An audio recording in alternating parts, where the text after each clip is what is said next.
View ले लेते हैं कि 60 साल 62 साल में अगर आपका सबसे खराब, एक तो बहुत अच्छी चीज हुई दीप कि कल और थोड़े अमेरिका के बाजार खराब हो गए। कल तक ये था कि हमने 1970 के बाद का सबसे खराब पहले 6 महीने देखे। मेरे दिमाग में बहुत बोझ था, 1970 में मैं पैदा हुआ था, तो मुझे लगा कि अच्छा उस साल ही इतना सबसे अब कल की गिरावट के बाद 1962 के बाद का सबसे खराब साल रहा है। 1960 के बाद का 62 साल, तो 62 साल का सबसे खराब रहा, तो मैं थोड़ा रिलीव फील कर रहा हूँ।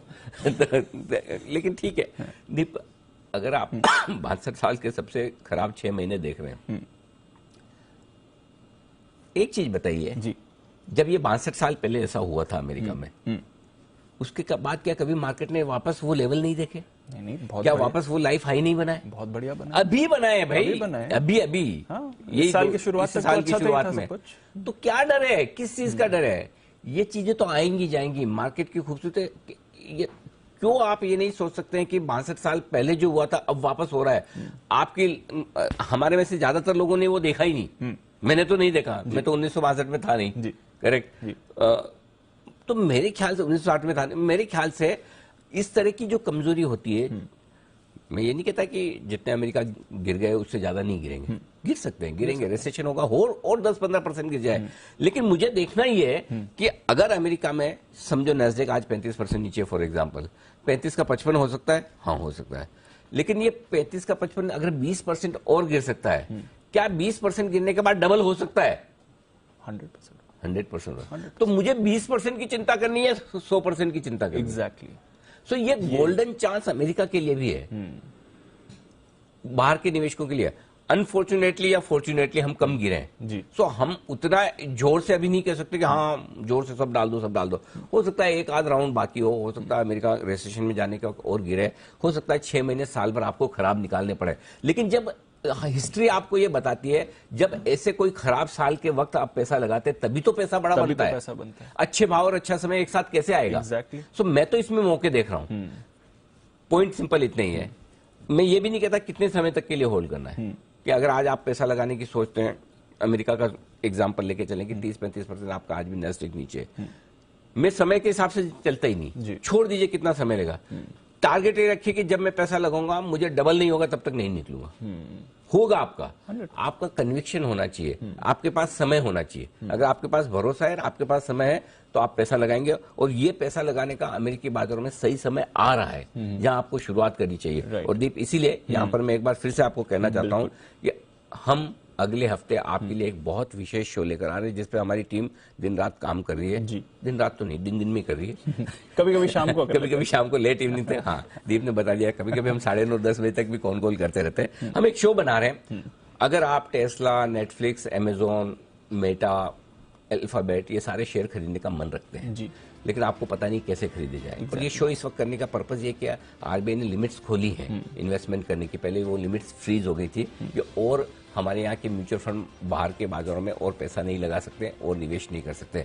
तो जब ये लिमिट खुली है तो इस लिमिट का फायदा आपको कैसे उठाना है, ये चीज देखनी है। तो विदेश में अगर आप निवेश करना चाहते हैं, क्या तरीके हैं, क्या नियम है, डायरेक्टली कैसे कर सकते हैं, इनडायरेक्टली कैसे कर सकते हैं, टैक्स के नियम क्या है, फॉरेन करेंसी का आपको कैसे ध्यान रखना है, अलग अलग देशों में क्या कुछ होता है, ढेर सारी चीजें हैं जो हम आपको इस शो में बताने की कोशिश करेंगे। तो पूरी कोशिश है कि हम सोमवार को आपको ये शो करके दिखाएं। और मैं फिर आपको कहूंगा कि ये शो देखना आपके लिए बेहद जरूरी है। क्यों जरूरी है? कि हमारे बाजार 18% ही गिरे हैं, लेकिन कोई दूसरा बाजार अगर 35% गिरा है, अगर अब है ना थोड़ा हमारा दिमाग खोलना पड़ेगा, आउटलुक थोड़ा बड़ा बनाना पड़ेगा। Exactly. वो कुएं में से बाहर निकलना पड़ेगा। Exactly. कि हम हमारे यहाँ 2-4 शेयर खरीद लिए, ये 10, 20, 25, 50 रुपए वाले पेनी स्टॉक्स खरीद के हमें लगे कि हम इन्वेस्टर हैं। अब इससे हमारी सोच हमें बड़ी बनानी पड़ेगी। जब तक हम क्यों नहीं टेस्ला या मेटा या अल्फाबेट में पैसा बना सकते हैं, हम क्यों नहीं एप्पल में पैसा बना सकते हैं, हम भी वहां पैसा बना। तो ये सोच हम जब लाएंगे ना, और सीधी सी बात है, देखो पैसा है, बिल्कुल एप्पल बना के दे या कोई यहां पर बना के दे स्टॉक, जहां पैसा बने वहां आपको पैसा बनाना है। स्टॉक मार्केट का तो नियम यही है, अच्छे स्टॉक्स में इन्वेस्ट करके पैसा बनाना है, कहां आपको अच्छी वैल्यू मिल रही है, कहां आपको अच्छे प्रोस्पेक्ट मिल रहे हैं। और इसी वजह से ये शो हम करना चाहते हैं इस वक्त। तो हम न सिर्फ इंडिया पर बुलिश है, लेकिन भाव से हम अमेरिका पर भी बुलिश है। करेक्शन ज्यादा, करेक्शन वहां है, होने दो, 6 महीने और गिरना है तो गिर जाएगा, 35 का 55% हो जाएगा, बंद तो नहीं होगा, ताला तो नहीं लगेगा नैस्डैक में। और अगर वो व्यू है तो फिर पैसा लगाने का टाइम आ रहा है वहां पर भी। और इसीलिए हम ये विशेष पाठशाला करने जा रहे हैं। अगर आपके भी मन में कोई सवाल है, आप भी कुछ भी पूछना चाहते हैं, और ये मत सोचिए, दिमाग से निकाल दीजिए कि विदेश में पैसा लगाने के लिए मतलब बहुत बड़ा लंबा चौड़ा काम करना है, कि आपको कहीं विदेश यात्रा करके अकाउंट खुलवाना है। ये सारी चीजें कुछ बड़ा आसान सा काम है, जैसे ये कर रहे हैं वैसे ही वो भी करना है। बिल्कुल। अगर उतनी मेहनत में ज्यादा पैसा बनने की स्कोप हो तो क्यों नहीं करना चाहिए। इसलिए प्लीज, अच्छा करें ना करें, सीखने समझने में क्या हर्ज है। एग्जैक्टली, करेक्ट, एटलीस्ट सीख तो लें। तो सिंपल सी चीज है, ये पाठशाला मिस मत कीजिएगा, जो हम अगले हफ्ते आपके लिए कर रहे हैं। मोस्टली सोमवार को करेंगे, लेट्स सी। बिल्कुल, सवाल भेजते रहिए और हम जवाब भी ढूंढ कर लाएंगे। और ये आस्क जी बिजनेस, ये हैशटैग यूज कीजिए, ताकि हमारी टीम हैशटैग से सारे आपके सवाल सॉर्ट कर देगी, देख लेगी कौन कौन से सवाल आए, किस किस के सवाल आए, हम ले लेंगे। बिल्कुल। तो चलिए, ये तो है एक इंटरेस्टिंग बात। अच्छा, हमारे बाजार की भी एक बार बात कर ले सर। ग्लोबल मार्केट में थोड़ा सा एक और चीज टच करना चाहता हूँ, क्योंकि हम 6 महीने की बात कर रहे थे। दीप, एक बहुत अच्छी चीज हुई है ग्लोबल मार्केट्स में, और वो है कच्चा तेल। हाँ, $116 था कल, जब हम 3:30 बजे बंद हुए। चुपचाप कब $110 पर आ गया पता ही नहीं चला। और इससे बढ़िया कुछ हो नहीं सकता था। एग्जैक्टली। सो बहुत बढ़िया चीज है। भले अब मंदी की आशंका से हुआ जो भी हो, मुझे कोई फर्क नहीं पड़ता मंदी की आशंका से कच्चा तेल नीचे आए, मुझे नीचे चाहिए, जिस वजह से आए आने दो। एग्जैक्टली, हमें तो भाव से मतलब है। अमेरिका कच्चा तेल को गिरते हुए देख के गिर जाए, गिरने दो। पहली चीज, अब आज मैंने आपको ऑलरेडी बता दिया कि हमें अमेरिका और हमारे में क्या फर्क है, वो समझा ही दिया। सो हमारे लिए जो इंपॉर्टेंट है, कम से कम वो तो सोचिए। मेरे लिए तो कच्चा तेल आप ले आओ नीचे, मैं फुल तेजी में आ जाऊंगा। फुल तेजी में? हाँ, मैं फुल तेजी। मुझे ये न्यूट्रल जोन में आ रहा है? नहीं, न्यूट्रल 100 के आसपास। हाँ, इसके 100-120 में बहुत झुलाता है। ऐसा ये वैसे मार्केट जैसे हाल है, 100 के आसपास आता है, लगता है अरे अब तो गया, और वापस 120 होने में टाइम नहीं लगाता। वो एक ही साथ $10 बढ़ जाता है। ये तो बड़े दिनों बाद एक साथ $7-8 घटा है, बाकी घटता धीरे धीरे है, बढ़ता है जल्दी है। सो मतलब मैं इतना भरोसा भी नहीं करता। एक बार $100 के आसपास नीचे आकर थोड़ा स्टेबल हो जाए तो सांस में सांस आएगी। बिल्कुल, ठीक है। लेकिन मुझे तेजी करने के लिए मेरा मार्केट का बॉटम तब बनेगा जब हम 70-80 आएंगे। ओके, 70-80 आ गए, उसके पहले ही बन गया। जब फॉर एग्जाम्पल 15,200 आपका बॉटम बनाया अभी, और कच्चा तेल 70-80 आ गया तो वो बॉटम बन गया। मतलब अब वो जल्दी वापस नहीं दिखने वाला है। ओके, सिंपल है। हम देखो, सिंपल चीज है दीप, यही मोबाइल खरीदना है। इस मोबाइल को हम, और इसके बगैर अगर सपोज में रह नहीं सकता, मुझे 50,000 में खरीदना है या 40,000 में, यही तो फर्क है। या 20,000 में मिल जाए, 30,000, तो जितना सस्ता मुझे, इसके बगैर, कच्चे तेल के बगैर मेरा काम चलता नहीं। जितना सस्ता मुझे मिल जाए, मेरा अगर वहां पे मेरा बिल कम हो गया, आज सोचो ना आप, 120 वाला अगर 70 हो जाता है तो 40-50% आपका बिल कम हो गया। एग्जैक्टली, 40-50% आपका सबसे बड़ा बिल कम हो गया। मजे ही मजे हैं, और क्या चाहिए। बाकी तो अपने यहाँ ग्रोथ। कल देखो कौन आए थे वो, परसों रॉयल ऑर्किड वाले, 15 साल में एक्रिसिल वाले।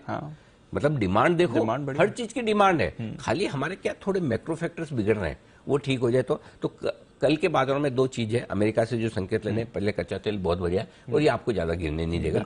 दूसरा, अमेरिकी बाजारों में जो हो रहा है उतार चढ़ाव, जो बिकवाली, वो आपको ज्यादा बढ़ने नहीं देगी। हाँ, वही बात है, वो बढ़ने भी नहीं देगी। 250 पॉइंट नीचे बंद हुआ है, जैसा उम्मीद थी। हालांकि ऊपरी स्तरों से आप देखेंगे तो 250 नीचे बंद हुआ है, नीचे से देखेंगे तो 250 ऊपर बंद हुआ है। लेकिन जितना हम कल बाजार बंद होने के वक्त 280 पॉइंट नीचे था, लगभग डाउ उतना ही नीचे बंद हुआ है। तो एक तरह से अमेरिका, लेकिन हाँ, डाउ फ्यूचर लुढ़क रहे हैं, ये थोड़ी चिंता की बात है। तो पिछले 2-3 दिन से शायद मुझे कुछ लोगों ने बोला भी, बात कर रहे, आपने भी नोटिस किया होगा, थोड़ा सा मैं कोशियस, लोगों को लगा मैं बेरिश साउंड कर रहा हूं। मैं बेरिश से ज्यादा कोशियस हूं ऊपरी स्तरों पर। मुझे खरीदारी ऊपर के लेवल पे करने में थोड़ा सा कंफर्ट कम आ रहा है। उसकी दो बड़ी वजह थी, एक रुपया कच्चा तेल और दूसरा अमेरिका। तो कच्चा तेल तो आज मेरा सेटल हुआ है थोड़ा, रुपया भी अगर हो सकता है आज गिरना बंद हो जाए इस वजह से। लेकिन अमेरिका के मार्केट अभी भी, इसलिए मैंने कहा कि 3 आंखें आपको बना के रखनी है, कल तीनों का कॉम्बिनेशन देखना है। अब कल आपके 2 कॉम्बिनेशन ठीक हो रहे थे तो तीसरा नहीं काम किया। कल डाउ, आज फिर से आपके डाउ फ्यूचर्स बराबर नहीं है। कच्चा तेल और रुपया ठीक है, स्टेबल है, लेकिन डाउ फ्यूचर्स फिर से 200 खराब हो रहा है। तो थोड़ा ऊपर के लेवल पे देते भी रहने का है, जब तक ये तीनों फैक्टर एक साथ ना आए। आएगा तो हम ब्रेकआउट देके 16,000 के पार निकलेंगे। नहीं आया और तीनों खराब हुए तो हम 15,700 के आसपास जो सपोर्ट ले रहे हैं उसको तोड़ के नीचे जाएंगे। लेट्स सी क्या होता है। ठीक है सर, तो चलिए वहां पर है हमारी नजर इस